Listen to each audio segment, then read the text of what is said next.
Well, we want to thank you both for being here. I'm really delighted to have this conversation. This is my first time having this organization here with us at the FPC. And so we want to welcome Dr. McCaig, Mr. McCaig, the director of the Defense POW MIA Accounting Agency. He'll open with some remarks, and then we'll have a time of Q&A. We have a hard stop at 11, but again, we're thankful for your time and for your engagement with us. We recognize this is a unique element of diplomacy, and we just look forward to this conversation. So, sir, we'll begin with you, and then we'll just have a chat. Great. Thank you. Well, thank you again for joining us today. You know, this is something that the United States does, and a commitment that we make not only to the service member who made the supreme sacrifice in war, but it's also to their families. And their families, as you can imagine, are no different than Nigerian and German families, is that not only do they grieve the loss of their loved one from past wars, but when there's an uncertainty attached to it, where they obviously know that the loved one died in World War II, but not knowing and having those remains makes it an exacerbating set of circumstances for the family. And so not only do we do this with great vigor throughout the world, we work in 45 countries, still looking for 81,000 Americans missing from World War II through the Persian Gulf Wars. And these losses, predominantly from World War II, 75% are in the Indo-Pacific region, and the remainder are in Europe. But those 45 countries, we actually get great cooperation from. We look at this as a tool of diplomacy, a tool of engagement. Not only do we work closely with former enemies, but we also work with allies and partners, and even a China and a Russia, where the bilateral relationship may be tense, it may be at odds. We see this as being what we call a diplomatic carve-out, and that countries are willing to help and assist the United States in this search. And a lot of this begins with research and analysis. It migrates through field excavations, and then ultimately, if we do find remains, we bring them back to one of two laboratories where our scientists will identify them and hopefully repatriate them to their loved ones, who, as you can imagine, it brings great joy, the fact that they are able to be home, and more importantly, get that closure that has been lacking for decades. So with that, be glad to answer any questions, or again, as Melissa pointed out, have a discussion. How exactly does it work? How do you find those people? I'm from Germany, and so in World War II, it's a lot of buildings. Is it still possible to find people, and how do you do that? Yeah, absolutely. You know, one would think that as developed as Europe is, that we would not be having successful missions. We do all the time. A lot of it begins with our historians conducting the research in order to take battlefield records, to go through archival information, either American or German, to look at, say, church records. And if they're able to take an area of this size and narrow it down because of research to something there, we will send a field investigation team. And if they are able to, again, either talk to firsthand witnesses or even stories that have been handed down, then we will send an archaeologist or anthropologist to excavate. We just had one, and my colleague is. Give it to Katie. Oh, here we she'll. Here we go. Okay. Not gonna butcher this. Weiss. Oh, Wisted, yeah. Wisted, Germany. So yep, that's actually our guys digging out there. Wow. So, you know, in that particular case, the information came from a landowner whose father had told him about the crash. And it's a B-24 bomber. There's actually 10 Americans on it. We were shocked. It was the first instance of digging, finding the plane fairly intact, and all 10 crewmen were in their exact same positions on the aircraft, which was extraordinary. And so we actually, because everything was concentrated, it wasn't spread out over an area, we were able to find 10 sets of remains. And again, that's from Germany. Now, I'm not sure how developed, is it Witzted? Yeah, It's I don't the- even have to look where it is because I think it's a small town. Just gonna- But again, one thing that we find helpful is not only do we get great cooperation from the federal government in Germany, but Oh, it's outside of Hamburg. outside of Hamburg, Yeah. but we get great cooperation from the state governments and from the local governments. To wit, we obviously have to be permitted. We also have to meet environmental requirements, but tremendous cooperation at all levels of the German government in terms of providing that support, providing that cooperation, such that we were able to do that. I fully expect the 10 will be identified here in the next 6 months, which again, 80 years have passed from that loss, and those 10 families will now have answers. So is it like they're the younger generations now? Because probably like the Yes. parents won't be alive anymore, and probably the spouses. Second, will third be- generation. But what we find interesting is that the dynamic of that story passed down through families maintains itself such Yeah. that you'll be talking to, say, a third generation family member, never met the loved one before. But as you're speaking to them, it's as if you're talking to the wife or you're talking to the mother. They know everything about how they grew up, what they did in high school, what they did in the war, and more importantly, the grieving of how the mother, the grandmother carried it through decades until they passed away. And they're all unique stories. I have another question, but I don't know if I'm allowed to ask that. So you apparently only find like the skeletons, the bones, like you don't find the uniform. Is it all We do. gone? No, we do find what we call material evidence. Yeah. So we use 7 lines of evidence. So obviously remains is what we're looking for. But sometimes what we call material evidence is very important.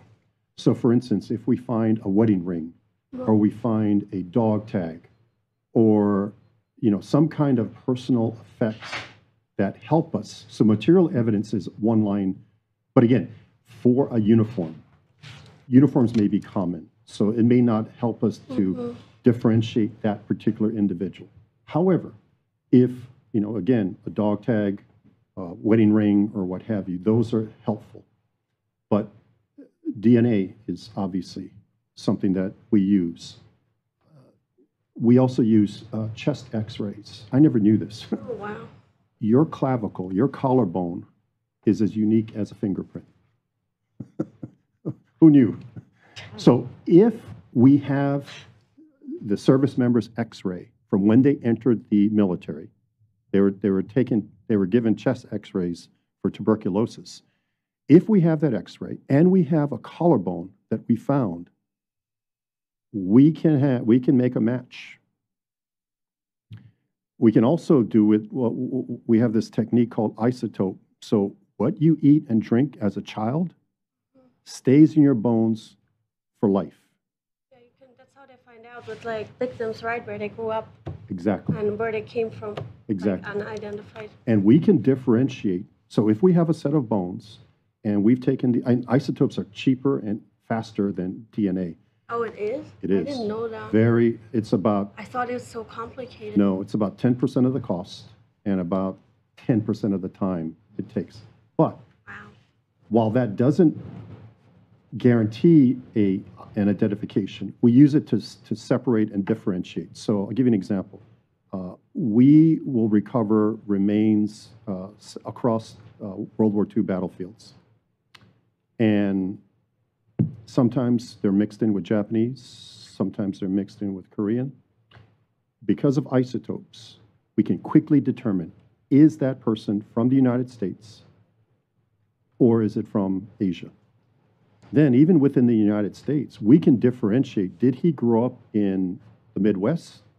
Did he grow up in the West Coast? Did he grow up in New York State? We can differentiate down to that. So again, if that's another tool of engagement or tool of evidence that we use. But these 7 lines of evidence help us to determine a particular individual. And by the way, DNA has advanced so much that if we have somebody 4 generations down, that's all we need. It doesn't need to be the direct relative, doesn't need to be the parent. It can be 4 generations removed. If we have that person's DNA, we can make the match. Interesting. May I ask what your background, your personal, are you a scientist or? I started out as an engineer in the Air Force. This was my last job in the Air Force, was this organization. We have people from all walks of life. We have historians, we have researchers, we have public affairs like Ashley. Obviously, then we have archaeologists and anthropologists, because it takes literally this multifaceted effort with which to make the identification. So we have logisticians, we have engineers, you name it. We're able to pull these subject matter experts together to help determine these identifications. At what cost? Not just we know the emotional impact of it, but at what physical or monetary cost to the U.S. government? So our budget is $190 million. And again, with that, we operate all over the world. Of the 81,000 that are missing, we estimate 38,000 to be recoverable. So we do pursue underwater losses, but we're limited to about 200 feet of water. And how does that work? If I can ask. If it's in the water, like because it will move. It moves, but it also lot? preserves. So yes, it moves, but again, if the aircraft is intact, or again, where the bodies are inside the aircraft or the ship or the submarine, then we're able, obviously, to do that. But you're right, currents do move and wreckage will be dispersed. However, salt water acts as a preservative for DNA, such that we're able to find DNA more readily from an underwater loss than a terrestrial. And so, again, to answer your question, a lot of background. I don't have a scientific background, but again, we have scientists that do. The other technique that is almost better than DNA is dental. Is if we have, even if all we have is a chart of their dental exam, our dentists, forensic dentists, if we find teeth that we recover, are able to make a match that's almost 95%, if not 99%, more reliable than DNA. What can other countries learn from you? I mean, I'm from Nigeria. My grandfather fought in the war. We don't even have, I'm sure we lost a lot of people then. There's been no way of recovering, even more recent stuff. Those things are not in place in my country, and I'm sure in tons of other countries too. So 2 questions. Do you have an Africa side to this, and any Africa specific stories? And then also, what can the rest of the world learn from you, from the US, in taking this great lengths and great measures to bring people back home? Yeah, great question. So our losses in Africa are limited. They're limited to the northern part of Africa. So we have losses, obviously, in Algeria, Morocco, and Tunisia. And so again, our work on the continent isn't as extensive. But what countries can learn? It's an interesting dynamic that countries that share our Western values don't pursue this. The United Kingdom, Australia, Canada, where the service member died is where their final resting place is. So they have limited capability. So in other words, if somebody calls Great Britain and says, we think we found a British soldier in Tunisia, they will send a small team. but they don't do it for the purpose of identifying. They just do it to collect the remains and then take them back to a commemorative cemetery. Countries in Asia all of a sudden want to do this. So South Korea came to us 21 years ago and said, can you help us develop this capability? I would say they rival our expertise. They've just copied it with great abandon, and they do great work in South Korea. Japan is actually, they were at one point missing 1.1 million from World War II. They've since narrowed it down to 600,000. However, what they do is when they find Japanese remains, they will take them back to Tokyo, cremate them, and inter them in the cemetery. Until 5 years ago, when the Japanese, because of our example, changed their laws, now they're developing the capability with which to identify. And then the third exemplar I would give you is Vietnam. So Vietnam had 350,000 lost in the Vietnam War. Vietnam started cooperating with the United States for our missing 39 years ago. In our work in Vietnam, we oftentimes will employ villagers on the order of 20 to maybe 150 to help us, depending upon the complexity of the site. We think over time, as these villagers, and by the way, they would readily help the United States. There was never, our teams would never encounter bitterness, hostility, or regret that, and by the way, most of these people probably lost loved ones in the war, but there would never be an instance of recriminations or what have you. We think over time, those villagers began to ask their government, what about our loved ones? And so 8 years ago, Vietnam passed a law. 4 years ago, they now establish a law to establish a capability like we have. And so we're helping them. The United Nations, Missing person. yeah, what's it called? Oh goodness, I can't remember. There's an organization in Geneva called the Institute for Missing Persons. something like that. Anyway, it's an organization that specializes in just what you talked about, more current day, but they have scientists that will take the time to help a nation. They cut their teeth really after the Yugoslavia war, the wars in Yugoslavia and Bosnia, with the mass graves and being able to help there. And so together with us and this organization, I'll think about it. Ashley, if you could Google it, please. We're helping Vietnam establish this capability because their citizenry is asking them, hey, for 5 years, all you did was find remains and you buried them in what they call a martyr cemetery. We think now you need to help us, you need to help identify our loved ones. So you have these pockets of countries that are interested, but for the most part, most of them, where they fell in battle is where they will lie. We work closely with the Volksbund. The Volksbund is the German War Commission.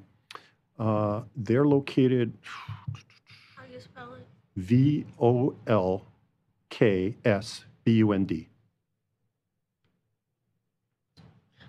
International Commission on Missing Persons. Yes, ICMP, International Commission on Missing Persons. Thank you. Do you also look like for people that might still be alive? No. Because not at There are all. none. You know that for a We know fact that for a not fact. somebody would maybe like just live somewhere. Oh, of course. So, but we In track. Germany, for example, somebody, I Yeah, don't know, so those- stayed or... Those are considered what we call AWOL, absent without leave. So I'll give you an example from the Vietnam War. There are 3 that just left, went to, well, they're not even sure where they are. They're not even sure if they're alive. There were 6 in the Korean War. The last one, I think, died, went to actually North Korea. What about Defected. people who get kidnapped? Like, for example, like they are missing too, right? Somebody is kidnapped in war. Or Yeah. you don't even know about it. Or nobody knows where they are. We don't track those. Okay. Yeah, the only ones we track are those that we know died in combat and are missing on a battlefield. Will your office be inexistent without conflict? Well, the last conflict that we actually are tracking is one that ended in 2006. So the United States' most recent conflict, this is extraordinary. The United States' most recent conflict is obviously the war in Afghanistan. 20 years of combat, 0. There's not a single missing person from that war that we're tracking. The reason for that is most of our losses are from World War II, and they drop significantly in the Korean War. They drop even further in Vietnam. And for the Persian Gulf Wars, there's only 6.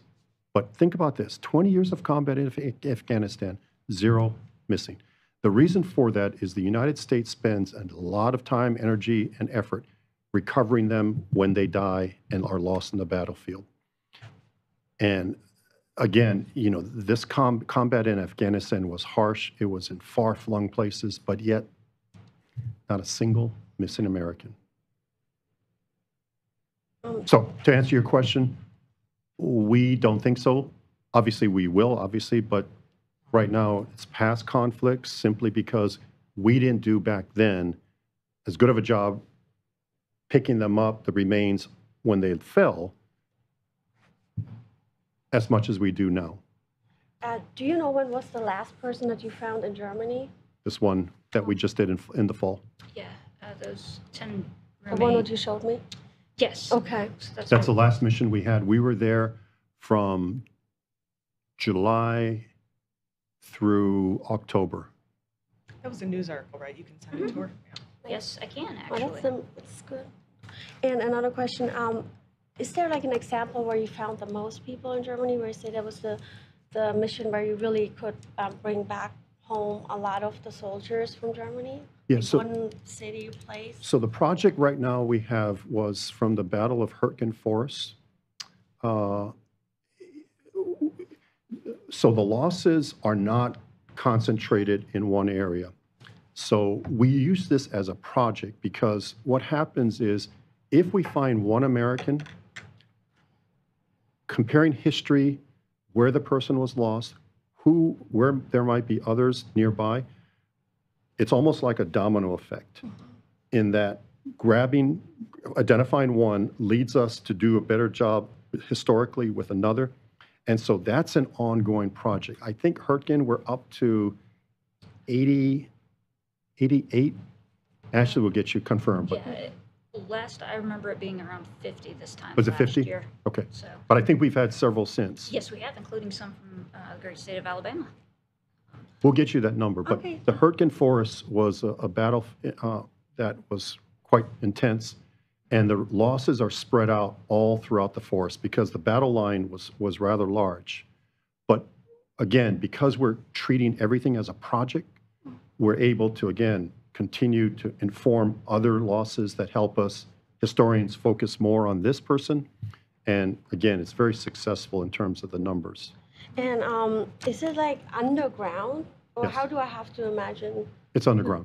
Okay. So when we dig, depending upon the complexity of the site, you can have an airplane crash that is maybe under 20 feet, like this case in Wietsted, 20 feet of soil.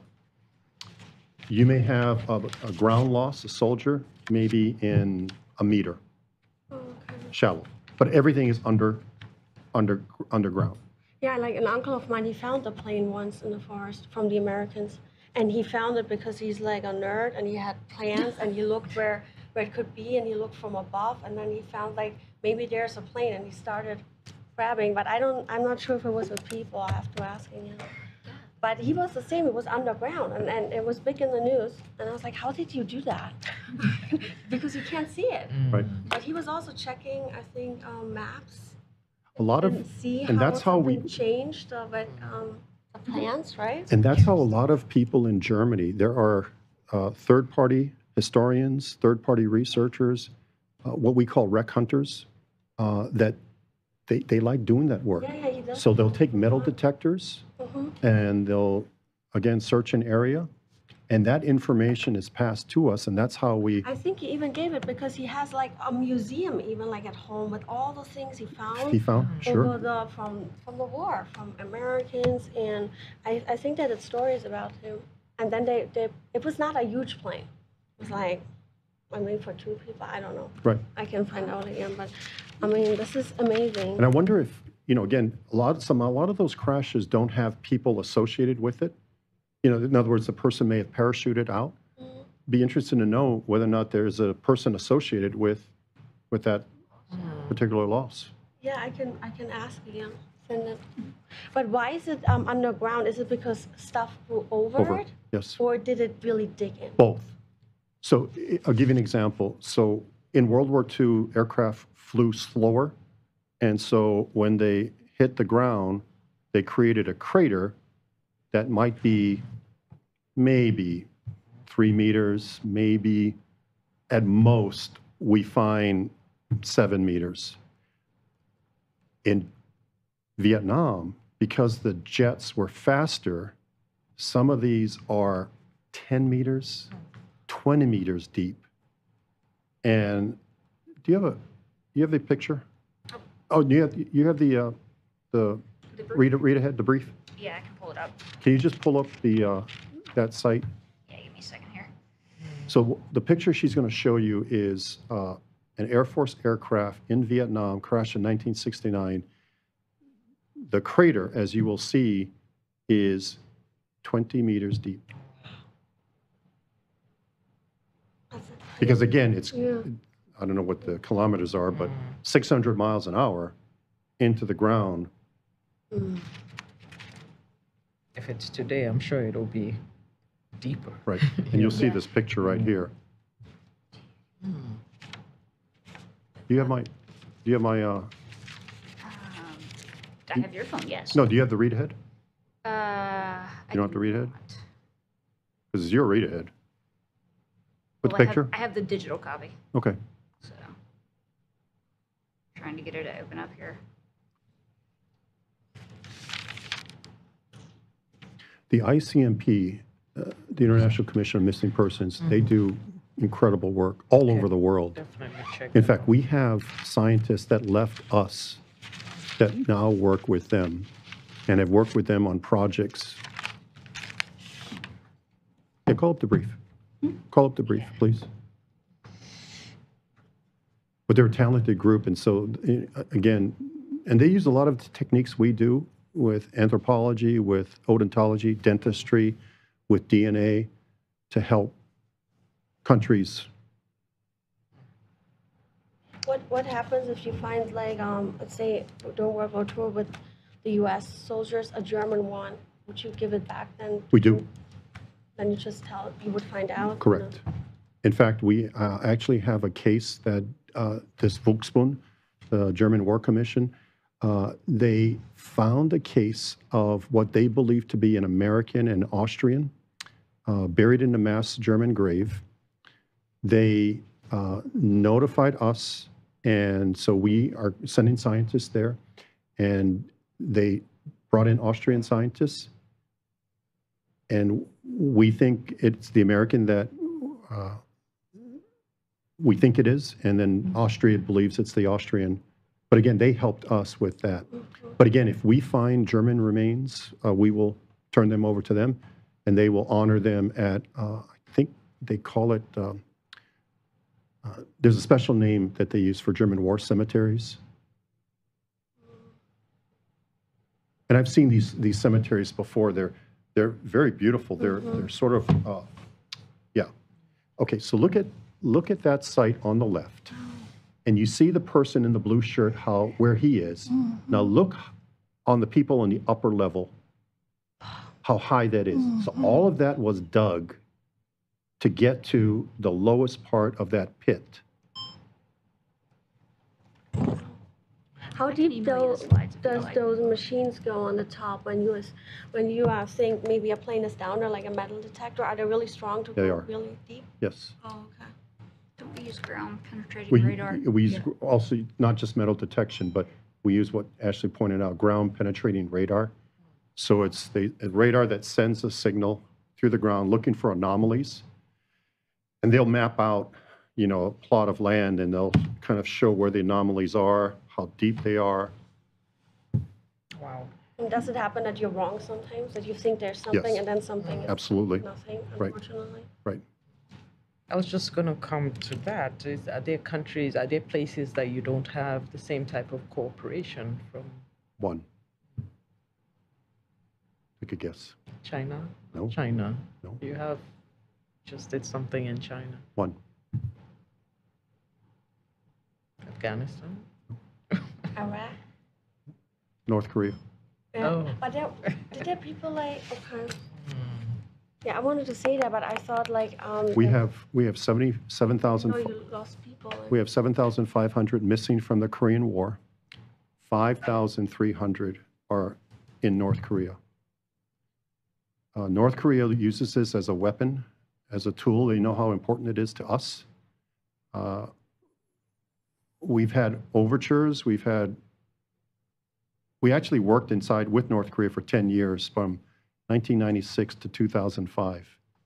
Very successful, because again, the remains in North Korea are really well preserved because there's no development. The soil, environmental conditions, the weather preserves the remains. But we haven't had a team back there since 2005. When President Trump met Chairman Kim in Singapore in 2018, there were 4 commitments made. We actually were commitment number 4, which is not only to resume those field operations, but also to repatriate remains that they are currently holding. A month after Singapore, North Korea called us and said, hey, we have 55 boxes. We come get them. We did. In fact, that picture that you see there in the middle is our scientists in a North Korean airport. The boxes are in front of them. You know, those remains had been out of the ground for decades, probably recovered right after the war in 1953. But there were 501 bones. When we did the DNA, there were 250 unique individuals. We've identified 89 Americans. We've repatriated 90 South Korean, and we're working on the rest. We had 2 face-to-face meetings, numerous phone calls, numerous letters, but the last communication we had with them was in March of 2019. Again, even China and Russia. So we communicate with Russia on losses from World War II, Korean War, Vietnam War, Cold War. China, I mentioned that they resumed cooperation. North Korea is the only one that uses it as a weapon, knowing how important it is to us. Because theirs was always conditions-based. If you want this, then you need to talk about taking denuclearization off the table. If you want this, you need to remove all economic sanctions, all trade embargoes. And this was what's interesting about Vietnam, was Vietnam, 10 years after the war, in the midst of economic sanctions, in the midst of trade embargoes, no diplomatic relations with the United States, approached the U.S. and said, we'll help you with this. Because they saw it as, well, they saw it for what it was. They saw it as a means of cooperation, as a means of maybe restoring them putting themselves in a better light. And shortly after we began cooperation on the missing, U.S. missing, we normalized relations with Vietnam. It was funny, I'll tell you this quick story. So after Singapore, President Trump, Chairman Kim met at the demilitarized zone. Then their third meeting was in Hanoi. Vietnam hosted it. We didn't find this out until after, but the Vietnamese Prime Minister told, because Kim was bringing everybody, all his cabinet, all his ministers, he was bringing them to Hanoi to meet with their Vietnamese counterparts. So the Vietnamese Prime Minister, actually the party chief, head of the party, told all his ministers, when you meet with your North Korean counterpart, tell them about what we did. Tell them about how we, in the midst of sanctions, trade embargo, everything else, cooperated on this humanitarian people-to-people mission. And they did. Minister of Education, Foreign Minister, Commerce, you name it, all of them spoke to their North Korean counterpart. Didn't move the needle at all. But again, if they had, and again, their point was, we still have a single party. We're still as communist as you are. We still strong government. And look at the prosperity around you.